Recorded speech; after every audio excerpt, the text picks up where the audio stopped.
And so today, Mr. Mejia had to go to another meeting. So he gave us the update in Spanish, and I will do a brief version in English. Basically, the non-vaccinated individuals in Sonoma County are the highest amount of people who are getting COVID, and as a result of that, end up in the ER or end up in the ICU. At this moment, the report from Mr. Mejia says that 700,000 individuals have gotten at least one doses of the vaccine, and 708,000 doses have been given, which amounts to at least 85% of the population has gotten at least one doses of the vaccine. 1,112,000 COVID tests have been given in general to people in Sonoma County.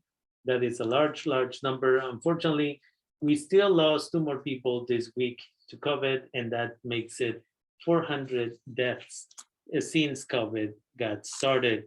And it is important, again, for people who are not vaccinated that they take care of themselves and they take care of their community by getting vaccinated. It looks like on average, 1% of the population is getting the vaccine every week for now. And so it's important for us to keep track of that. And the priority for Sonoma County, according to the report, is vaccination. They want individuals to get vaccinated so that, again, over time, they can lift some of the restrictions.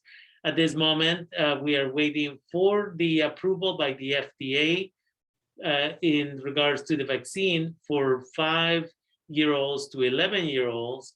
And at this moment, again, there's going to be a hearing and a conversation that is going to happen October 26th. And then after that, we should know whether or not the FDA is going to give their emergency approval. And there's going to be another meeting within the CDC, the Centers for Disease Control, on November 2nd or November 3rd. Once that goes through, if approved, then we are looking at, again, vaccinations for 5-year-olds to 11-year-olds. This is all important in Sonoma County, as it is important everywhere else, but in Sonoma County, we have had, according to the report by Mr. Mejia, 577 cases of COVID in schools since the opening of the schools. 522 of those are students and 55 of them are employees. Most of the cases are happening in elementary schools. And again, this is because those are the kids who are not vaccinated. We know that older 12-year-olds and older are also not all fully vaccinated. I run, and I do on a regular basis, run into families that still have chosen to not vaccinate their children.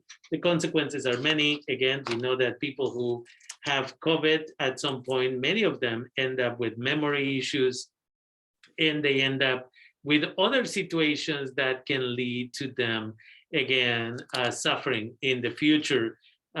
Depression, memory, respiratory issues, and more. And so the community is invited to remember that we need to take care of our children. If 12-year-olds are already eligible to get vaccinated, we need to get them vaccinated.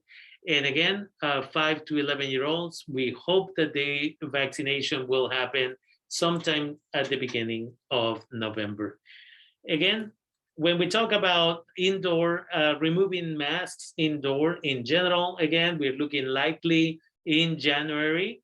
The recent conversation with the county administrator that oversees this process, Dr. Mays, part of it would be that 80% of the community in general, including 5-year-old and older, are vaccinated, right? That would be one.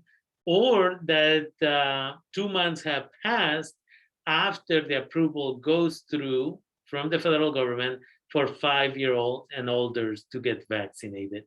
And the other piece that they have to look at is the space in the hospitals. Again, right now, people who are unvaccinated tend to take those spaces, those beds in the hospitals. To remove the masks indoor, again, it would mean that If people don't get vaccinated, the number of cases may overwhelm the local hospitals. So they're having those conversations as part of this. And the last thing that he wanted the community to know is that socoemergency.org has information about the program that is designed to support families that haven't been able to keep up with the rent payments and utility payments due to COVID. So if you are one of those individuals, go to socoemergency.org. And again, the program ERAP is the program that is supposed to support you with that. Or you can start with 211 to be able to get that information. Again, there are millions of dollars out there. On average, an individual who qualifies is getting support for up to $9,000. But what Mr. Mejia was sharing with us in Spanish is that a lot of the individuals who are actually applying for this benefit don't qualify because they don't have the information that is necessary, right? Receipts and other evidence. People are just wanting to get the money and the support without evidence that they were affected negatively by COVID.